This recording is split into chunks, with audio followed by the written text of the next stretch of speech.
Item ಯಾವುದೇ ಇರಲಿ try ಮಾಡಿ ಆಚಿ ಚಿಕನ್ ಮಸಾಲಾ.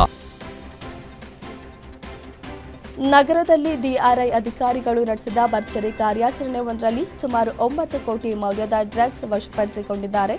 ನಾಯಿಗೆ ನೀಡುವ ಫುಡ್ ಪ್ಯಾಕೆಟ್ನಲ್ಲಿಟ್ಟು ರಾಜಧಾನಿ ಎಕ್ಸ್ಪ್ರೆಸ್ ರೈಲಿನಲ್ಲಿ ದೆಹಲಿಯಿಂದ ಬೆಂಗಳೂರಿಗೆ ಸಾಗಿಸುತ್ತಿದ್ದ ವೇಳೆ ಡ್ರಗ್ಸ್ ವಶಪಡಿಸಿಕೊಳ್ಳಲಾಗಿದೆ. ಡ್ರಗ್ಸ್ ಸಾಗಾಟ ಮಾಡುತ್ತಿದ್ದ ಆರೋಪಿ ಹಾಗೂ ಆತನ ಸಂಪರ್ಕದಲ್ಲಿದ್ದ ಮತ್ತಿಬ್ಬರನ್ನ ಅಧಿಕಾರಿಗಳು ಬಂಧಿಸಿದ್ದಾರೆ.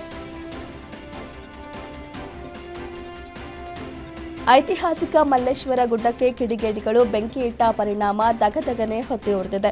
ಹಾವೇರಿ ಜಿಲ್ಲೆಯ ರಾಣಿಬೆನ್ನೂರು ತಾಲೂಕಿನ ಆರೇಮಲ್ಲಾಪುರ, ಐರಣಿ ಗ್ರಾಮಗಳ ಬಳಿಯಿರುವ ಮಲ್ಲೇಶ್ವರ ಅರಣ್ಯ ಪ್ರದೇಶಕ್ಕೆ ಕಿಡಿಗೇಡಿಗಳು ಬೆಂಕಿ ಇಟ್ಟಿದ್ದಾರೆ. 4 ಗಂಟೆಗಳಿಂದ ಅರಣ್ಯ ಪ್ರದೇಶ ಬೆಂಕಿಯಿಂದ ಹೊತ್ತಿ ಉರಿದಿದ್ದು, ಪರಿಣಾಮ ಸಾವಿರಾರು ಎಕರೆ ಬೆಂಕಿಗೆ ಆಹುತಿಯಾಗಿದೆ. ಸ್ಥಳಕ್ಕೆ ದೌಡಾಯಿಸಿದ ಅಗ್ನಿಶಾಮಕ ದಳದ ಸಿಬ್ಬಂದಿ ಬೆಂಕಿ ನಂದಿಸುವ ಕಾರ್ಯದಲ್ಲಿ ತೊಡಗಿದ್ದಾರೆ.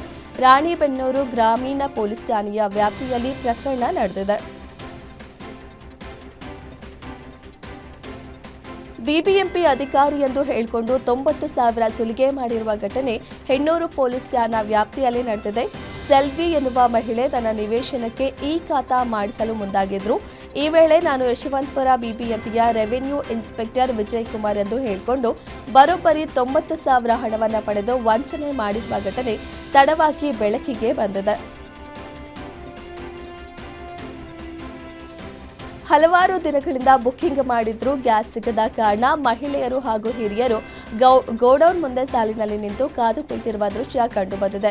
ಬುಕ್ ಮಾಡಿದ್ರೂ ಗ್ಯಾಸ್ ಸಿಗ್ತಿಲ್ಲ, ದಿನಗಳಿಂದ ಕಾದ್ರೂ ಸಿಲಿಂಡರ್ ಮನೆಗೆ ತಲುಪ್ತಿಲ್ಲ ಎಂದು ಸಾರ್ವಜನಿಕರು ಅಸಮಾಧಾನ ವ್ಯಕ್ತಪಡಿಸಿದ್ರು. ಹೀಗಾಗಿ ಕಲಬುರಗಿಯಲ್ಲಿ ಬಿಸಿಲನ್ನ ಲೆಕ್ಕಿಸದೆ ಸಿಲಿಂಡರ್ಗಾಗಿ ಜನರು ಮುಗಿಬಿದ್ದರು. ಆಳಂದ ಪಟ್ಟಣದಲ್ಲಿ ಸಿಲಿಂಡರ್ಗಾಗಿ ಜನ ಪರದಾಡ್ತಿರುವುದಕ್ಕೆ ಈ ದೃಶ್ಯವೇ ಸಾಕ್ಷಿ. ಯುಗಾದಿ ಹಬ್ಬ ಮುಗಿಸಿ ಸಡಗರದಿಂದ ದೇವಸ್ಥಾನಕ್ಕೆ ಹೊರಟಿದ್ದ ಕುಟುಂಬದಲ್ಲಿ ವಿಧಿ ಆಟವಾಡಿದ್ದಾನೆ.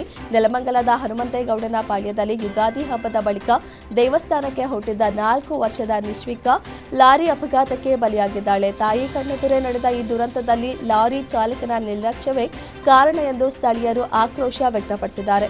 ತಾಯಿ ಮತ್ತು ಇನ್ನೊಂದು ಮಗು ಪ್ರಾಣಾಪಾಯದಿಂದ ಪಾರಾಗಿದ್ದಾರೆ. ಪ್ರಕರಣ ದಾಖಲಾಗಿದ್ದು ಚಾಲಕನನ್ನ ವಶಕ್ಕೆ ಪಡೆಯಲಾಗಿದೆ. ಶಿವಮೊಗ್ಗದ ಹುಲಿಧಾಮದಲ್ಲಿ ನೀರಾನೆ ದಾಳಿಗೆ ಪಶುವೈದ್ಯೆ ಸಮೀಕ್ಷಾ ರೆಡ್ಡಿ ಸಾವನ್ನಪ್ಪಿರುವ ಘಟನೆ ನಡೆದಿದೆ. ತಕ್ಷಣ ತ್ಯಾವರಕೊಪ್ಪ ಮೃಗಾಲಯ ಮತ್ತು ಸಿಂಹಧಾಮಕ್ಕೆ ಭೇಟಿ ನೀಡಿದ ಮೃಗಾಲಯ ಪ್ರಾಧಿಕಾರದ ಅಧ್ಯಕ್ಷ ಹಾಡ್ಯ ರಂಗಸ್ವಾಮಿ ಘಟನೆ ಬಗ್ಗೆ ಮಾಹಿತಿ ಪಡೆದುಕೊಂಡರು. ಅಧಿಕಾರಿಗಳ ನಿರ್ಲಕ್ಷ್ಯತನದಿಂದಲೇ ಪಶುವೈದ್ಯೆ ಸಮೀಕ್ಷಾ ರೆಡ್ಡಿ ಸಾವನ್ನಪ್ಪಿರುವುದೆಂದು ಕುಟುಂಬಸ್ಥರು ಆರೋಪ ಮಾಡಿದ್ದಾರೆ. ತಪ್ಪಿತಸ್ಥ ಅಧಿಕಾರಿಗಳ ವಿರುದ್ಧ ಕ್ರಮ ಆಗಬೇಕು ಎಂದು ಆಗ್ರಹಿಸಿದ್ದಾರೆ. ಉತ್ತರ ಕನ್ನಡ ಜಿಲ್ಲೆಯ ಶಿರಸಿ ತಾಲೂಕಿನ ಬಿಳೂರು ಗ್ರಾಮದಲ್ಲಿ ಕೆರೆ ಬೇಟೆ ಅದ್ದೂರಿಯಾಗಿ ನಡೆಯಿತು. ದೂರದ ಊರುಗಳಿಂದ 800ಕ್ಕೂ ಹೆಚ್ಚು ಜನ ಬಿದಿರಿನ ಗಡ್ಡೆಗಳಿಂದ ತಯಾರಿಸಿದ ಕುಡಿಗಳನ್ನು ತೆಗೆದುಕೊಂಡು ಮೀನು ಶಿಕಾರಿ ನಡೆಸಿದ್ರು. ಬಿಳೂರು ಶ್ರೀ ಕಲ್ಲೇಶ್ವರ ದೇವಸ್ಥಾನದ ಜೀರ್ಣೋದ್ಧಾರ ಕಾರ್ಯದ ನಿಮಿತ್ತ ಈ ಕೆರೆ ಬೇಟೆ ಕಾರ್ಯಕ್ರಮವನ್ನು ಹಮ್ಮಿಕೊಳ್ಳಲಾಗಿದ್ದು, ಮೀನು ಹಿಡಿಯಲು ಭಾಗವಹಿಸಿದ ಮೀನುಗಾರರಲ್ಲಿ ಕೆಲವರಿಗೆ ಉತ್ತಮ ಪ್ರಮಾಣದಲ್ಲಿ ಮೀನು ಸಿಕ್ಕಿದ್ದು, ಇನ್ನು ಕೆಲವರಿಗೆ ಕಡಿಮೆ ಪ್ರಮಾಣದಲ್ಲಿ ಸಿಕ್ಕಿರುವುದು ಕಂಡುಬಂದಿದೆ. ರಾಷ್ಟ್ರಪತಿ ದ್ರೌಪದಿ ಮುರ್ಮು ಏಪ್ರಿಲ್ 1ರಂದು ತುಮಕೂರಿನ ಸಿದ್ಧಗಂಗಾ ಮಠಕ್ಕೆ ಭೇಟಿ ನೀಡಲಿದ್ದಾರೆ. ಶ್ರೀ ಶಿವಕುಮಾರ ಸ್ವಾಮಿಗಳ 119ನೇ ಜನ್ಮದಿನಾಚರಣೆ ಮತ್ತು ಗುರುವಂದನಾ ಕಾರ್ಯಕ್ರಮದಲ್ಲಿ ಭಾಗವಹಿಸಲಿದ್ದಾರೆ. ಅವರು ಸ್ವಾಮೀಜಿಗಳ ಗದ್ದುಗೆ ದರ್ಶನ ಪಡೆಯಲಿದ್ದು, ಜೊತೆಗೆ 10,000 ಮಕ್ಕಳೊಂದಿಗೆ ಸಂವಾದ ನಡೆಸಲಿದ್ದಾರೆ.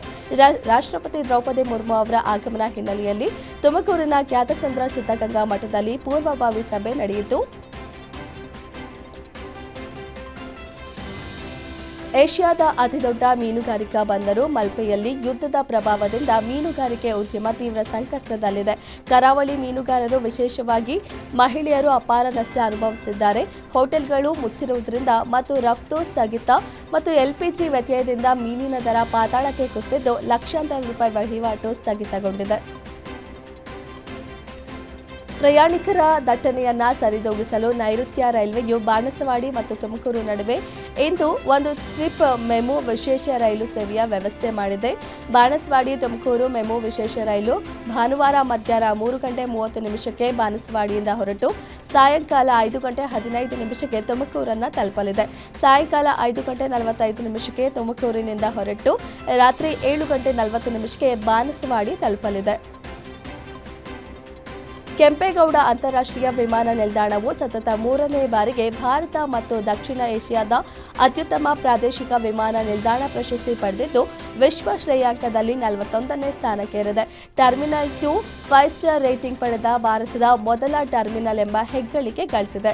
ಈ ಮೂಲಕ ಬೆಂಗಳೂರು ಗ್ರಾಮಾಂತರ ಜಿಲ್ಲೆಯ ದೇವನಹಳ್ಳಿ ಬಳಿಯಿರುವ ಕೆಂಪೇಗೌಡ ಅಂತಾರಾಷ್ಟ್ರೀಯ ವಿಮಾನ ನಿಲ್ದಾಣ ಮತ್ತೊಂದು ಗರಿಮೆಯನ್ನ ಮುಡಿಗೇರಿಸಿಕೊಂಡಿದೆ.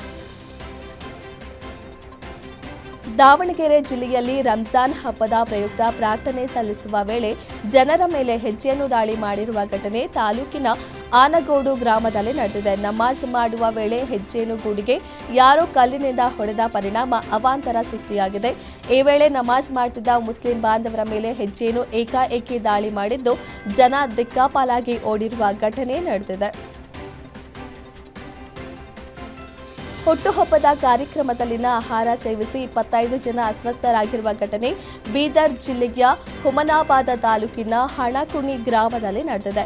ಗ್ರಾಮದ ಮಹೇಶ ಬಾಗೋಡಿ ಮಗಳ ಹುಟ್ಟುಹಬ್ಬದ ಕಾರ್ಯಕ್ರಮದಲ್ಲಿ ಸೇವಿಸಿದ ಆಹಾರದಿಂದ ಹಲವರಿಗೆ ಫುಡ್ ಪಾಯ್ಸನ್ ಉಂಟಾಗಿ ಆಸ್ಪತ್ರೆಗೆ ದಾಖಲಾಗಿದ್ದಾರೆ. ಹುಟ್ಟುಹಬ್ಬದ ಕಾರ್ಯಕ್ರಮದಲ್ಲಿ ಪಾನಿಪುರಿ, ವೆಜ್ ಬಿರಿಯಾನಿ, ಕೇಕ್ ನೀಡಲಾಗಿತ್ತು. ಈ ಆಹಾರ ಪದಾರ್ಥವನ್ನು ತಿಂದವರಲ್ಲಿ ವಾಂತಿ ಭೇದಿ, ಹೊಟ್ಟೆನೋವು ಕಾಣಿಸಿಕೊಂಡಿದೆ. ಅಸ್ವಸ್ಥಗೊಂಡವರನ್ನ ಹುಮನಾಬಾದ್ ನಗರದ ಸರ್ಕಾರಿ ಸಾರ್ವಜನಿಕ ಆಸ್ಪತ್ರೆಯಲ್ಲಿ ಚಿಕಿತ್ಸೆ ಪಡೆದಿದ್ದಾರೆ.